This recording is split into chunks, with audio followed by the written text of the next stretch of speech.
Okay, A hi what's, this is Sai Charan, welcome to our channel. UAE అక్కడైతే మన హిందూ గుడి అయితే కడుతున్నారనమాట. సేమ్ టైము ఈ నెల 14వ తేదీ అయితే నరేంద్ర మోడీ గారు అక్కడికి పోయి ఓపెన్ అయితే చేస్తున్నారనమాట గుడిని. సేమ్ టైం మనం చూసుకున్నట్టయితే నరేంద్ర మోడీ గారికి అన్నైతే ఘన స్వాగతంగా, అసలు నేను చెప్తే చాలా తక్కువ అనుకుంటా, మీరైతే విజువల్స్ చూస్తున్నారు కదా, అన్న మాటల్లోనే తెలుసుకుందాం మరిన్ని వివరాలు. Bro hi. Bro hi. Okay, first of all అంత ఎత్తు నుంచి ఎలా ఎగిరారు బ్రో? అది మోడీ గారిని మనసులో తలుచుకుని ఎగిరానండి. ఎందుకంటే మోడీ గారు చేస్తున్న ఆ గొప్పతనాన్ని వివరించాలంటే ఆ 13,000 ఫీట్స్ అనేది కూడా చాలా తక్కువ. ఈ ప్రపంచంలో ప్రతి దేశాధినేతలు మోడీ గారిని కీర్తి ప్రతిష్టలతో కొనియాడుతున్నారు. అలాంటి గొప్ప వ్యక్తిని నేను నా వంతు చిన్న ప్రయత్నంగా ఆ మోడీ దేవుణ్ణి నేను ఏదో విధంగా మన టెంపుల్ని నిర్వహిస్తున్న ప్రారంభిస్తున్న ఆ క్షణాలన్నింటినీ మనసులో పెట్టుకొని ఆ దేవుని మీద భరోసా పెట్టుకొని నేను దూకేశాను. ఓకే, అండ్ యూఏఈలో మన తెలుగు జెండాని, మన జాతీయ జెండాని ఎగిరేశారు, బట్ మీ ఫీలింగ్ ఏంటి? భారతీయ త్రివర్ణ పతాకాన్ని పట్టుకున్నప్పుడు నాలో కలిగిన భావన, నాకు రోమాలు నిలువెత్తుగా నాకు ఒక ధైర్యాన్ని ఆ భారత త్రివర్ణ పతాకమే ఇచ్చిందని అనుకుంటున్నాను. ఆ క్షణంలో నాకు అనిపించింది, మోడీ గారు అరబిక్ దేశాల్లో అరబిక్ రాజులు పిలిచి 27 ఎకరాల స్థలాన్ని ఇచ్చి దేవాలయాన్ని నిర్మించుకునే విధంగా చేశాడు అంటే ఆ మోడీ గారి గొప్పతనం అనేది ఇంతకంటే నేను చెప్పలేను. ఓకే, అండ్ మనము వింటున్నాం, ఈ మధ్యకాలంలో న్యూస్లో వింటున్నాం, ఎక్కడ తోవినా మన హిందూ గుడులు కానివ్వచ్చు అండ్ విగ్రహాలు కానివచ్చు, శివుడివి, లక్ష్మీదేవి బయట పడుతూనే అంటున్నారు. బట్ ఈ సందర్భంగా సేమ్ అక్కడ గుడి కట్టారు. అసలు మీ ఫీలింగ్ ఏంటి? అసలు మన హిందూ ధర్మం గురించి ఏం చెప్తారు మీరు? హిందూ ధర్మం అనేది చాలా గొప్ప సనాతన ధర్మము. ప్రపంచంలో ఎక్కడైనా సరే ఏ నాగరికతతో పోల్చుకున్నా మన హిందూ నాగరికతకు చాలా గొప్ప ప్రతిష్టతలు ఉన్నాయి.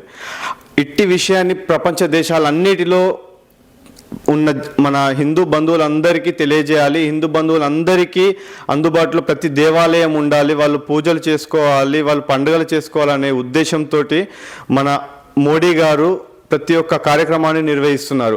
అందులో భాగంగానే అబుదాబిలో ఇంతవరకు ఒక హిందూ దేవాలయం కూడా లేని క్షణంలో అక్కడ రాజు వాళ్ళతో మాట్లాడి BAPS సంస్థ ఆధ్వర్యంలో గొప్ప నిర్మాణాన్ని నిర్వహిస్తున్నారు. ఇటు నిర్మాణము మన ప్రపంచంలోనే 3వ అతిపెద్ద దేవాలయంగా 108 ఫీట్ల హైట్ తోటి 27 ఎకరాలలో నిర్మిస్తున్నారు.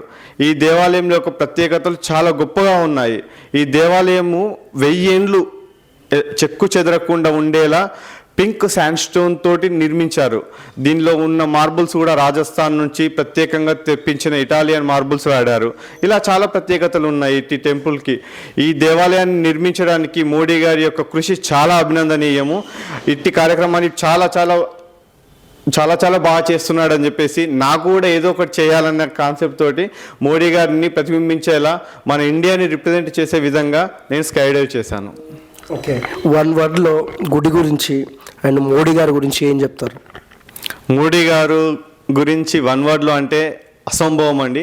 మోడీ గారు దేవుడు అండి. నిజంగా చెప్తున్నాను, మోడీ గారు దేవుడు. నేనేదో పార్టీకి అతీతంగానో ఇంకే ఉద్దేశంతో నేను చెప్పట్లేదు.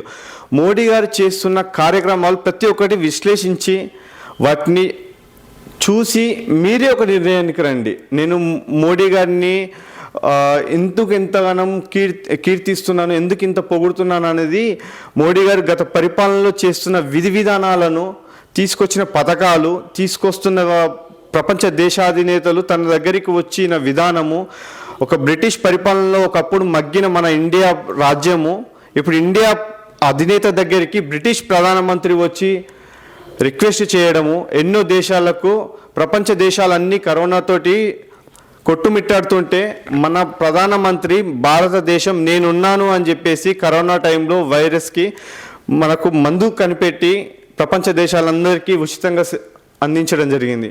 చాలా దేశాలకి రీసెంట్గా మన శ్రీలంక కూడా ఆర్థిక పరిస్థితుల్లో కొట్టుమిట్టాడుతుంటే మన వాళ్ళు, మన ఇండియా నేనున్నాను అనే భరోసా కల్పించడము, ఇలాంటి చాలా కార్యక్రమాలు. అయోధ్య రామ మందిరం 500 ఏళ్ళ చరిత్ర ఉన్న 500 ఏళ్ల నుంచి మనకు ఎలాంటి అవకాశం లేకుండా ఉన్న మగ్గిన మన రామ మందిరాన్ని నిర్మించి చాలా గొప్పగా మన హిందూ బంధువులందరికీ ఒక గొప్ప బహుమతిగా ఇవ్వడము, ఇలాంటి చాలా కార్యక్రమాలు చేయడం నేను పెద్ద ఫ్యాన్ అయిపోయాను మోడీ గారికి. అందుకే మోడీ గారిని రిప్రజెంట్ చేసే విధంగా అరబిక్ దేశాల్లో నిర్మిస్తున్న దేవాలయాన్ని నాలో ఉన్న భక్తి భావనతోటి నేను రిప్రజెంట్ చేస్తూ స్కై డైవ్ చేయడం జరిగింది. ఓకే బ్రో, ఇక్కడ ఉన్న వాళ్ళు అంటే లోకల్లో ఉన్న వాళ్ళు, మన చుట్టుపక్కల ఊర్లలో ఉన్న వాళ్ళు యూఏలో పోయి దర్శించుకోవాలంటే ఏం చేయాలి? ప్రతి ఒక్కరికి అవకాశం ఉంది అండి. ప్రస్తుతము 14వ తారీఖు నాడు ఏదైతే మనకు ఓపెనింగ్ ఉందో ఆ ఓపెనింగ్ నాడు మాత్రం స్పెషలైజ్డ్గా 6000 మెంబర్స్కి మాత్రమే ఇన్విటేషన్ ఇచ్చారు. అది మన చుట్టుపక్కల ఉన్న మన దేశాధినేతలు, అక్కడ ఉన్న 7 రాజ్యాలకు సంబంధించిన రాజులు, వారికి మాత్రమే ఇన్విటేషన్స్ ఉన్నాయి. 14 తారీఖు తర్వాత 15 తారీఖు నాడు అక్కడ స్వామి మహారాజు గారి ఆధ్వర్యంలో ఒక సభ జరుగుతుందండి. ఈ సభకు ఎవరన్నా వెళ్ళాలి అనుకున్న వాళ్ళకి వెబ్సైట్ అనేది సపరేట్గా పెట్టారు. Harmony of website, festival of harmony అని చెప్పేసి వెబ్సైట్లో టికెట్స్ అవైలబుల్గా ఉన్నాయి. దాంట్లో నుండి మీరు టికెట్స్ బుక్ చేసుకొని దానిలో హాజరు కావచ్చు. మిగతా భక్తులందరికీ 18 తారీఖు నుండి దేవాలయాన్ని సందర్శన అనేది జరుగుతుందండి. Okay, thank you bro. Thank you.